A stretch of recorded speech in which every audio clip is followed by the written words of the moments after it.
friendship, and the various forms of political support for Ukraine. We had a good conversation at the highest level. Ukraine will come to Turkey. The beginning of our visit, I decided to begin together with President Erdogan from the capital. We demonstrated the high-level composition of our delegation. This includes the Minister of Foreign Affairs of Ukraine, the head of the President's office, the Minister of Defense of Ukraine, the Chief of the General Staff of Ukraine, the head of the Security Service of Ukraine, and representatives of all Ukrainian intelligence agencies. Turkey, I want to emphasize this, welcomed Ukraine, our delegation, at the same level, at the highest level. After we understood the level of the Russian delegation, we see that, unfortunately, they are taking the real negotiations very unseriously. Well, so far, we do not see among those present anyone who actually makes decisions. Although this was, I want to remind you, a proposal from the Russians for direct negotiations with personal support from President Trump that the leaders should meet. Nevertheless, despite the rather low level of representation in the Russian delegation, out of respect for President Trump, out of respect for the high-level Turkish delegation and President Erdogan, and still wishing to demonstrate, to try, to achieve at least the first steps toward de-escalation, the first steps toward ending the war, namely a ceasefire. I have decided to send our delegation to Istanbul. Now, but not everyone, of course. The head of the security service, Nichenko, of the General Staff Hub, will not be the head.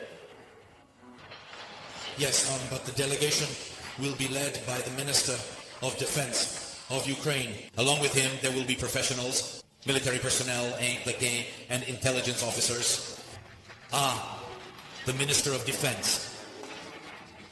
Despite the fact that, to be honest, there will be no counterpart from the Russian side there, nevertheless, understanding that the meeting should take place in the format of Turkish, American, Ukrainian, and Russian presence. Well, first of all, the position of our Minister of Defense. Second, he is part of the group of negotiators. And third, Rustem Umerov, the Minister of Defense of Ukraine, is fluent in Turkish, English, Russian, and Ukrainian. So, our team in Istanbul will be well represented. As for the agenda, well, their mandate will be, first and foremost, a ceasefire. So they will fly out. Although I still believe that Russia continues to treat these meetings unseriously and does not want to end the war. We can only hope that they will at least demonstrate something during the meeting. We have discussed this with the President of Turkey. Tomorrow morning, we will join together and connect to the European Political Community Summit in Albania, in the city of Tirana. Basically, this meeting was organized in advance. There will be more than 40 leaders there. These are our short-term plans for the near future. I am ready for your questions. Let's start with the Ukraine TV channel. Ukraine and the relevant ones. Here are the first ones. Blogger Masha Akudnaya, against the background of voices talking moderator.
Cherkasy region that was discovered.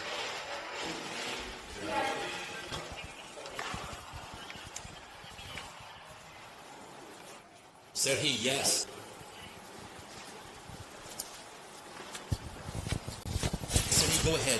Serhiy, Mr. President, Turkey has been recognized and a significant actor in attempts to maintain peace between Russia and Ukraine. The negotiations that were held in Istanbul failed to make progress. What will be Ukraine's next step? And how do you define how we maintain peace in Ukraine? Thank you.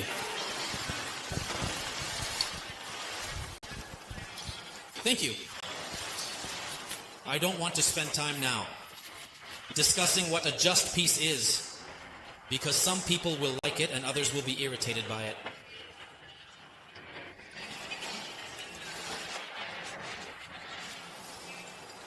There must be a just peace and security. In Ukraine, it must correspond to the guarantees of the Charter, above all the UN Charter. This is what President Erdogan says. All our partners say it, and Ukraine confirms it as well. Everyone must respect the territorial integrity and sovereignty of any given state.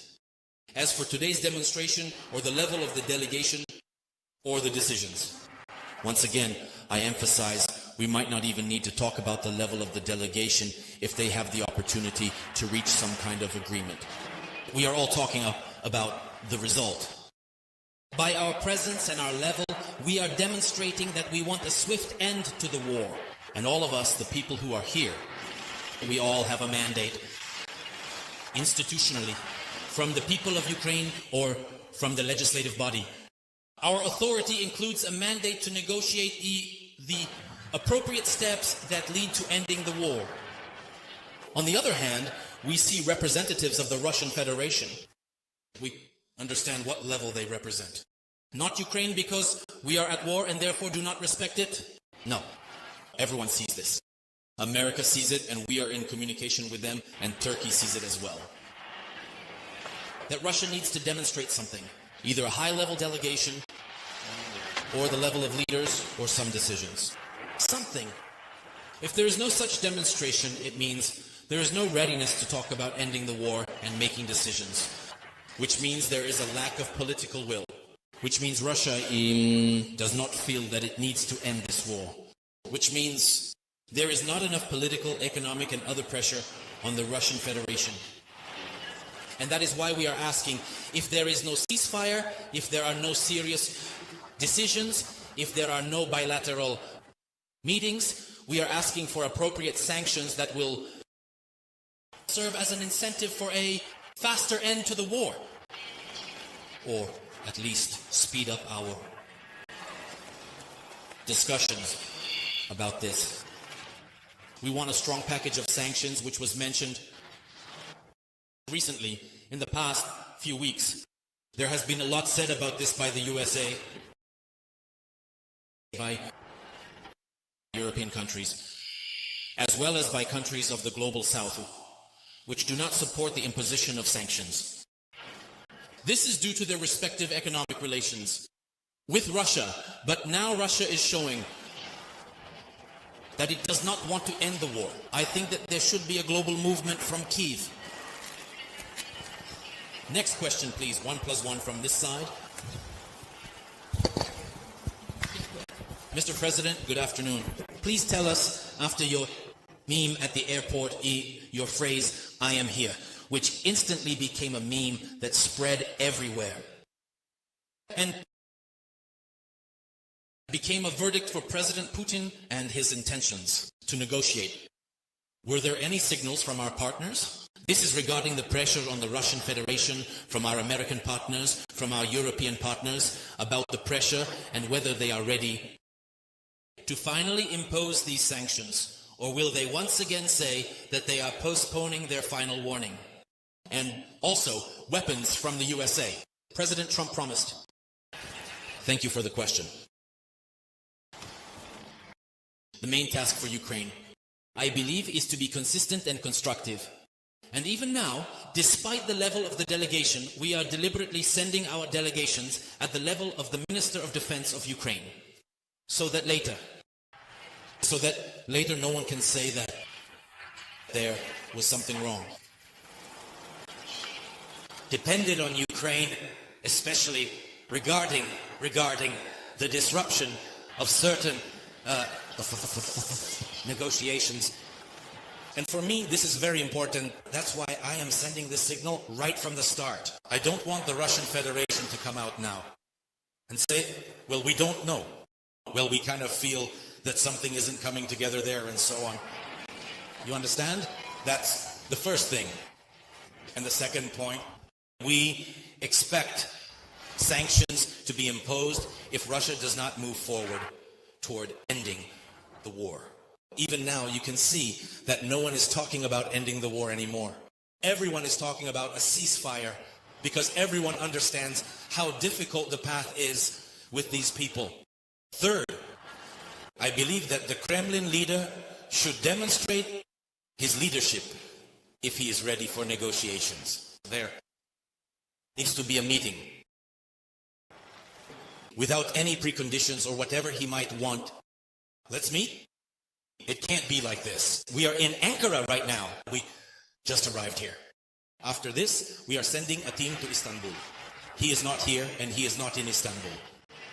Well, we can't just run around the world looking for this person. It seems to me that the world should help us so that both sides sit down at the negotiating table and end this war by one means or another. The United States of America. I believe that right now, both the United States of America and Turkey are feeling disrespected by Russia, in my opinion. There is no meeting time, no meeting agenda, no high-level delegation. This is personal disrespect. I'm not saying that the Russians don't respect us. That's already obvious. But for us, it's a mirror image. Yes, but they are here. Disrespect towards Erdogan, disrespect towards Trump. Trump is sending a large group of people. Secretary of State Rubio. Who are the parties to the war? Russia and Ukraine. Secretary of State Rubio is present. The Minister of Foreign Affairs of Turkey is present. The Minister of Foreign Affairs of Ukraine is present. Where is the corresponding person from the Russian Federation? This is disrespect not just towards Ukraine, but towards everyone, primarily towards Turkey, because the meeting is being held here. Subtitler Olya Shore for a question from Larry Publicos. D. For two very quick questions. First one, before you came here, Mr. Lavrov just called your request for Mr. Putin to be here pathetic. Mr. Lavrov said this because according to him, Putin never intended to be here. Second question, have you been coordinating your actions here with Mr. Trump? Thank you. Our teams are updating as well. I am also predicting this. We have not coordinated these respective actions with President Trump. We understood that there was a meeting in Turkey and we are sending a high-level delegation. Both of our sides have done this.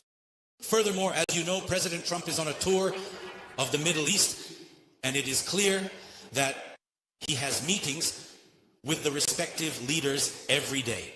There are prior agreements and decisions on projects, documents, and so on. But he said that he is ready to join in. In other words, he gave a signal that if there are leaders present, if the president of Ukraine is there, if the president of Russia is there, then the President of the United States of America will also join. That's normal political will. He is showing that he is ready and wants to help. That's how I perceive it. As for the Russian foreign minister, well, look, and I didn't make any proposal to Putin. We all accepted that he was proposing direct negotiations. Why did he propose direct negotiations? Because he didn't want a ceasefire. He doesn't have to meet. He could just say, okay, there will be a ceasefire. Well, there were attempts at Easter. We didn't meet and didn't even agree on anything. He just said, we want to show that we will also be taking some steps. He said that they would not attack Ukraine, although that's half a lie. They still attacked, but it was reduced. So we didn't meet. He just said it. But we decided, okay, let's act in a mirrored way. And all our partners said, support this. Why not? We demonstrated this. And in the same way, he can demonstrate it. We can simply say, just on air, just in the media, that we are ready for a 30-day ceasefire. We don't have to meet, but he, in order to delay strong American sanctions,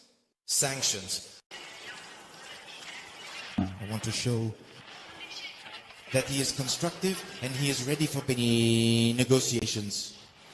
But he says that a ceasefire, and we have a lot of different issues. And in direct negotiations, we are ready to discuss them. Yes, everyone accepted that. I accepted it. I said, I am ready. President Trump said, I am ready. We did not coordinate this in advance. He said, if the leaders are there, then I will be there too. That's normal. This is a positive thing for the whole world. No matter how we personally feel about each other. But this is hope for the whole world that the Great War will end.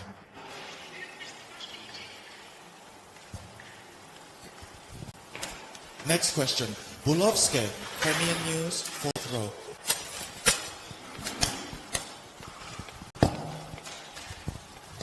Primaber, Mustafa Kocevic. Sayin, esteemed and honored Chamber Bashkani. Primaber Agency, Mustafa Kocevic. Sayin Chamber Bashkani. The agency in Crimea, where the war is considered, is also being supported. At the same time, Ukrainian communities in Yaromada are also supporting our information. We are talking with them, the dialogues with them continue. Now, especially in the recent period, in which it is determined that in order for Ukraine to achieve peace, it must give up some of its lands. Of course, Crimea is what is meant. And the Ukrainian residents of Yarmada in our messages and on our screens say that they are very hopeful. Accordingly, the Crimean camps to the body of the Crimean Tatar Ministry of Ukraine in Ukraine. On the territory of the land where Crimea has always been part of Ukraine, on the territory of the land, if a decision is to be made about Crimea, then in Ukraine and in Crimea, where the local Tatars live, no one else can make that decision. Now, with this we know that Ukraine cannot act without ensuring the security of Ukraine. But as I have already said, if in Ukraine there is life where lives have been lost, in Ukraine life, in Ukraine life, in Ukraine life, in Ukraine life, what do you want to say about these structures? If Ukraine's decision about the security of Ukraine is to be made, what is Ukraine's attitude at this moment? There is no position, thank you.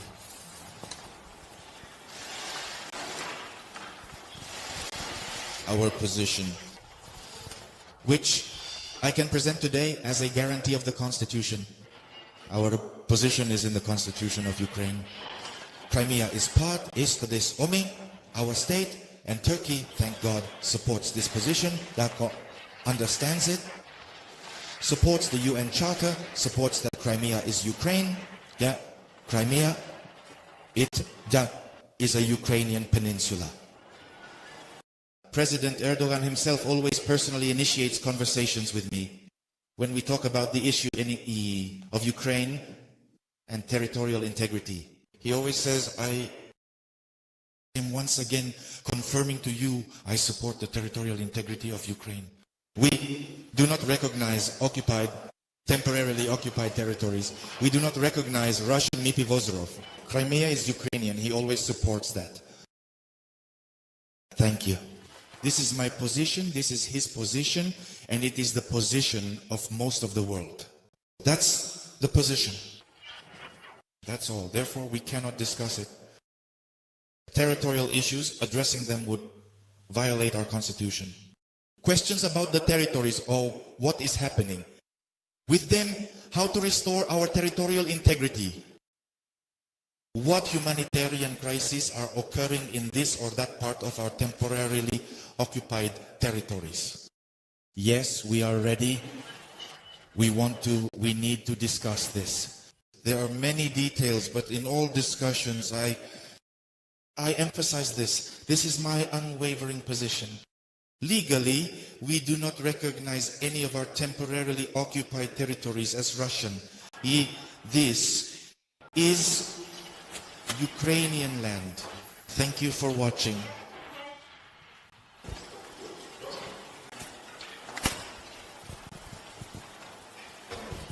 Thank you very much, Mr. President. Can you give us more details about your discussions with President Erdogan, and what were you hoping for in terms of finding a solution to this deadlock? President Erdogan, given the challenging situation and the deadlock that has arisen, could you please share with us what specific ideas or strategies you have developed or considered as a solution to overcome this impasse?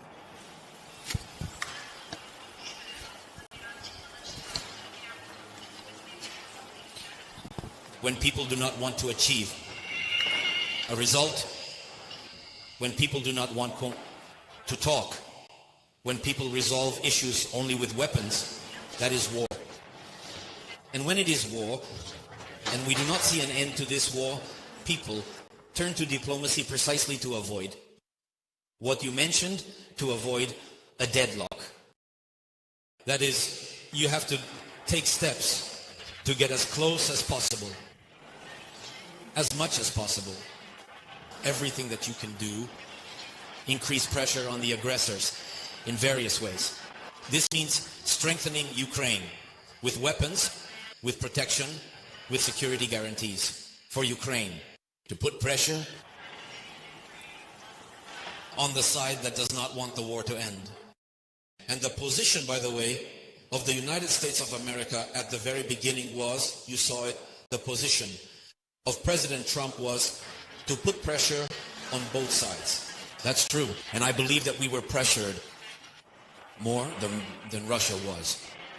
That's my position. But Ukraine, step by step, demonstrated that, believe me, the issue is not with Ukraine. Ukraine is simply standing firm, fighting for itself. We simply are not going to lose our lives and our land. That's the answer. But that doesn't mean we are the aggressor.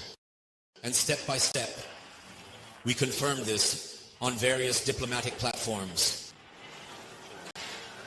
by agreeing to many different compromises. Because what everyone is now talking about and considering a complete ceasefire was also a compromise for Ukraine. An important step for Ukraine was also a compromise without any conditions. But we have many conditions regarding the aggressor. But if we agreed, if America took the appropriate steps, we entered into dialogue, we went along with it.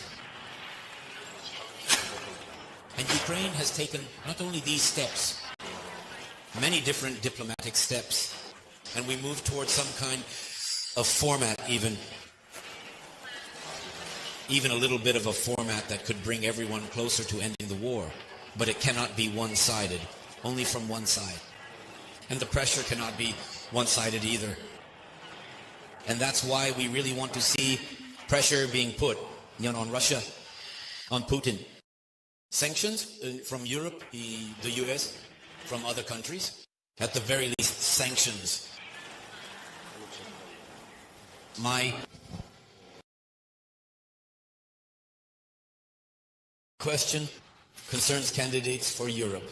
What are your hopes regarding this? First of all, we are good friends and partners. And I don't want to go back to the details of our convention, because we had a large agenda of bilateral relations between our countries and the levels of industries that are very important for us and how this supports us. We also discussed the war coalition, maritime security, and the grain corridor. We had a large bilateral agenda, we talked for several hours about many things. But of course, the priority is the song. The priority is the file. The priority is being here today. That's why I'm here. That's why I support this again and again. The highest level of representatives from our group, we have things to do. You talked about many things, and mostly about the level of the Russian group and about the willingness to end the war and about ceasefire. 30 days is nothing, but everyone hoped it would be the first step. 30 days is nothing, but everyone hopes this is the first step. And even the global social union, which has remained balanced throughout all the years of this war between Ukraine and Russia. They were not on our side. But you can see in the global social union, you can see their messages. China, Latin America, and other countries that have been very helpful. The first stage is independent preservation. So today, everyone is supporting this idea. Channel 24, coming up. Adriana Kucha, Channel 24, could you please tell us, regarding the start time of the negotiations in Istanbul, is it possible to announce it? Because you know, the Russians have already made several statements about it today. That's why I'm saying this. I believe that, how should I put it? It's disrespectful to all parties in these negotiations, because there is no set time for the meeting. There was a proposal for direct negotiations today in Turkey. Do you remember that? After that, there were only changes. That's what I see. And that's why our team, yes, they will be in Istanbul. And in fact, some are already there, I think. So they will be in Istanbul today. And just in case, they will be there tomorrow as well. You see, after they, God forbid, go somewhere, fly home, suddenly someone might show up. That's why I want our people to avoid surprises, for them to be there, both today and tomorrow. And also, please tell me, will there be any third country involved in the negotiations between the Ukrainian and Russian delegations as mediators or in any other capacity? The United States should be involved, and the Turkish side as well. Next question, please, in the aisle, in the center, in the central section. Hishanur Keslim Kılıç, Anatolia Agency.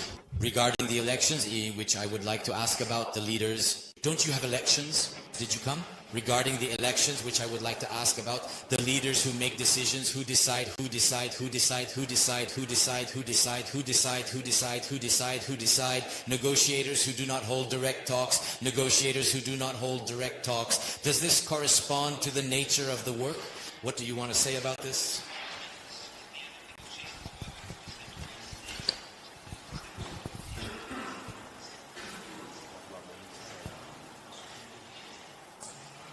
The occupation of 20% of our territory, do you consider that diplomacy? Mass graves? What is that? That's definitely not diplomacy, is it?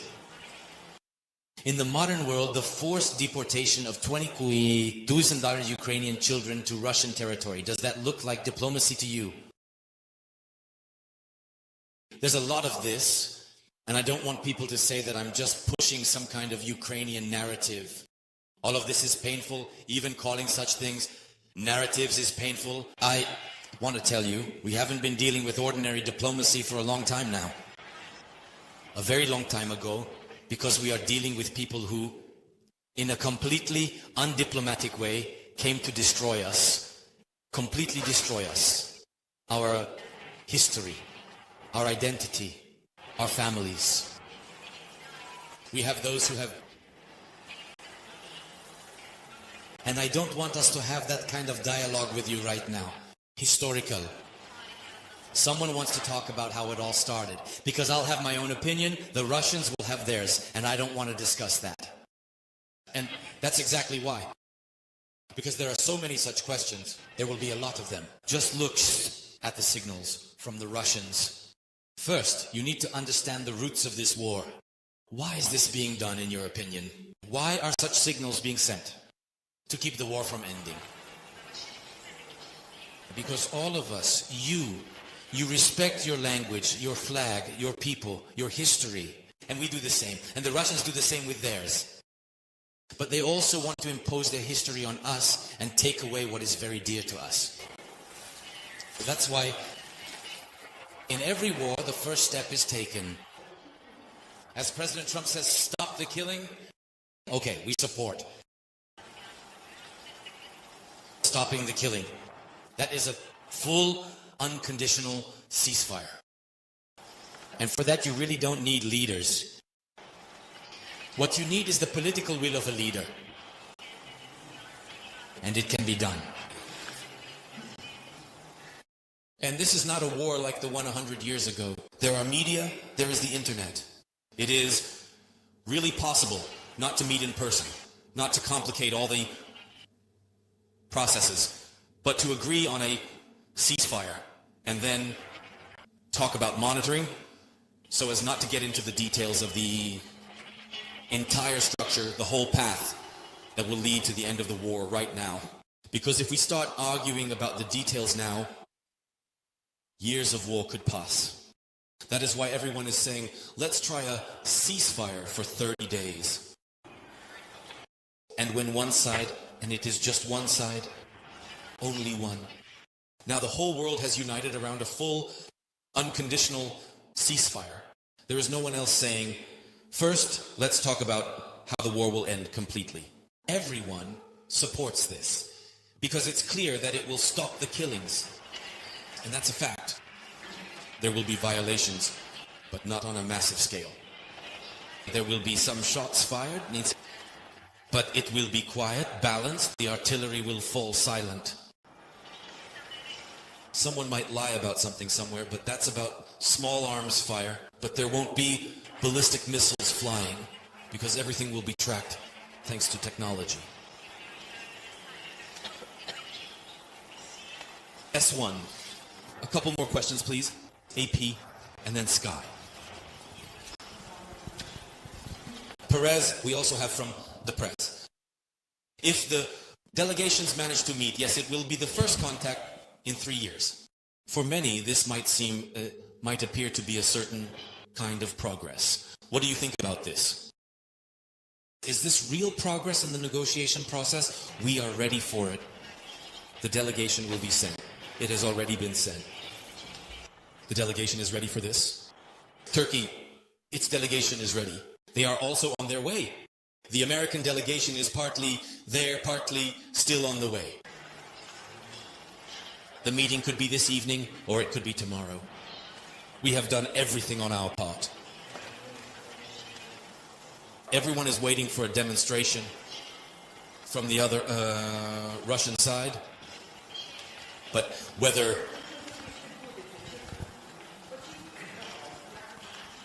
it is the main thing right now, I can't say.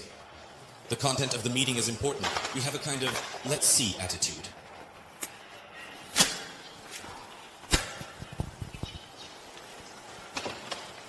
Although after the Russians hear that we will be at the meeting, they might say, you know, we have some other matters. It could be like that. I don't know. Record. The goal is, arrived from the President of Ukraine about the warm town of Dream.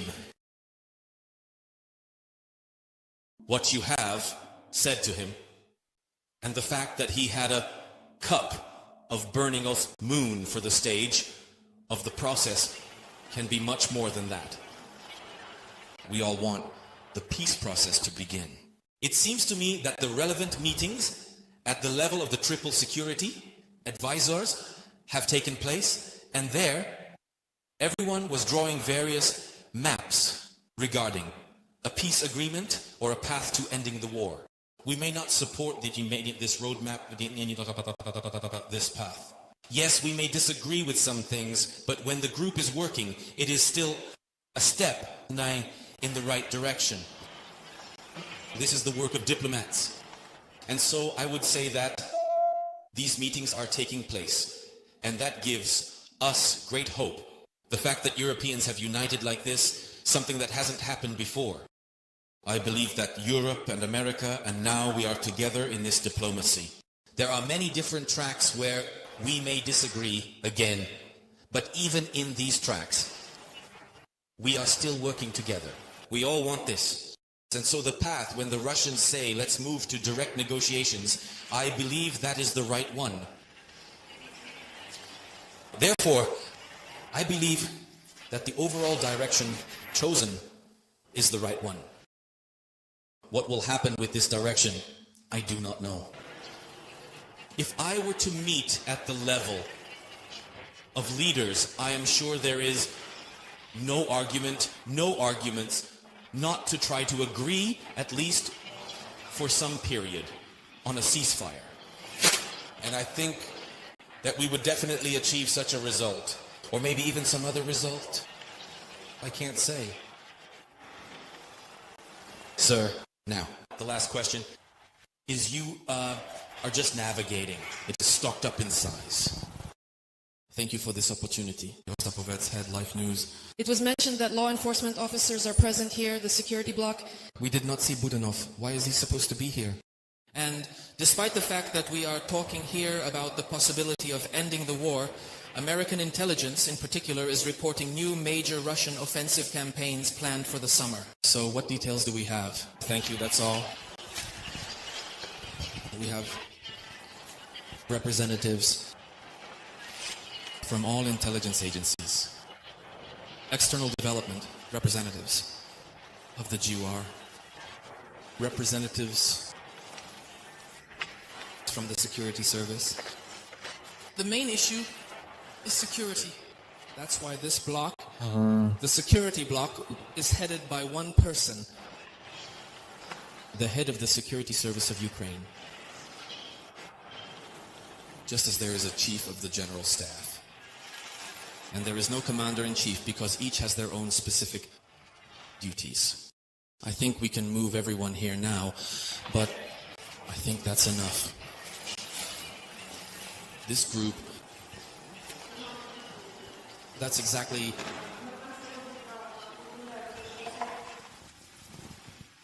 Yes. I recently answered this question. To be honest, they began their offensive actions. They started them in all directions, and the main directions were specifically the Sumy region. Direction there? Really? Were 67,000 troops concentrated there? So we took appropriate steps to prevent them from joining forces.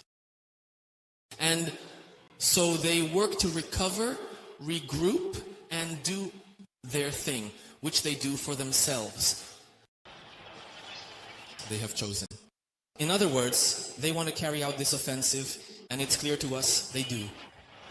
If you look at it from our military perspective, it is formulated precisely as them being in a constant offensive. And this has already been happening For several months. Thank you, dear colleagues, for such interest. Thank you.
afternoon, esteemed journalists.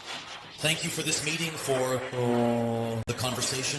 Well, first of all, I want to personally thank President Erdogan's team for our meeting. Yes, I can wait. You can?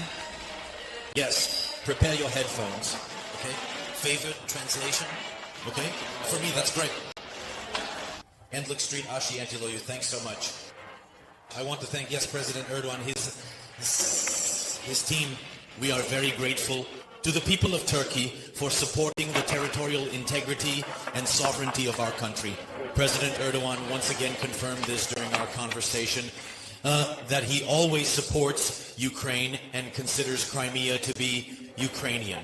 For me, this is a very important signal of both our personal friendship and the various forms of political support for Ukraine.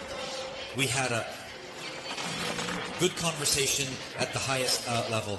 Ukraine will come to Turkey.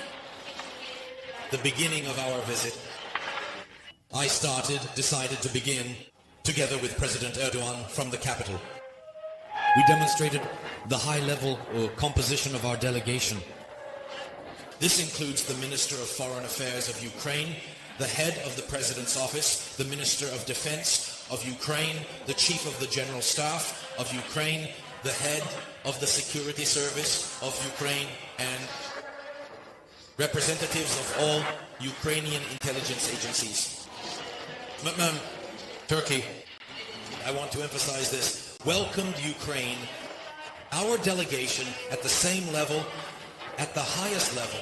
After we understood the level of the Russian delegation, we see that, unfortunately, they are taking the real negotiations very unseriously.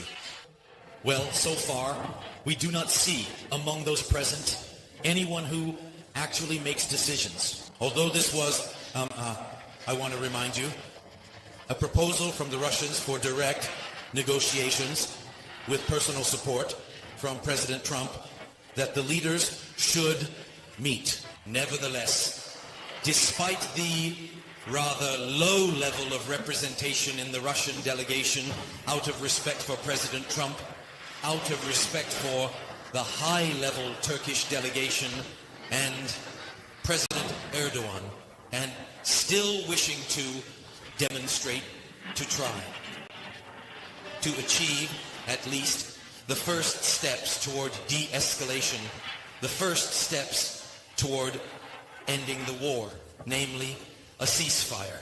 I have decided to send our delegation to Istanbul. Now, but not everyone, of course. The head of the security service, Nechenko, of the General Staff Hub, will not be the head. Yes, but the delegation will be led by the Minister of Defense of Ukraine. Along with him, there will be professionals, military personnel, and intelligence officers. The Minister of Defense. Despite the fact that, to be honest, there will be no counterpart from the Russian side there, nevertheless, understanding that the meeting should take place in the format of Turkish, American, Ukrainian, and Russian presence. Well, first of all, the position of our Minister of Defense. Second, he is part of the group of negotiators. And third, Rustem Umerov, the Minister of Defense of Ukraine, is fluent in Turkish, English, Russian, and Ukrainian. So, our team in Istanbul will be well represented. As for the agenda, well, their mandate will be, first and foremost, a ceasefire. So they will fly out. Although I still believe that Russia continues to treat these meetings unseriously and does not want to end the war. We can only hope that they will at least demonstrate something during the meeting. We have discussed this with the President of Turkey. Tomorrow morning, we will join together and connect to the European Political Community Summit in Albania, in the city of Tirana. Basically, this meeting was organized in advance. There will be more than 40 leaders there. These are our short-term plans for the near future. I am ready for your questions. Let's start with the Ukraine TV channel. Ukraine and the relevant ones. Here are the first ones. Blogger Masha Akudnaya, against the background of voices talking, moderator.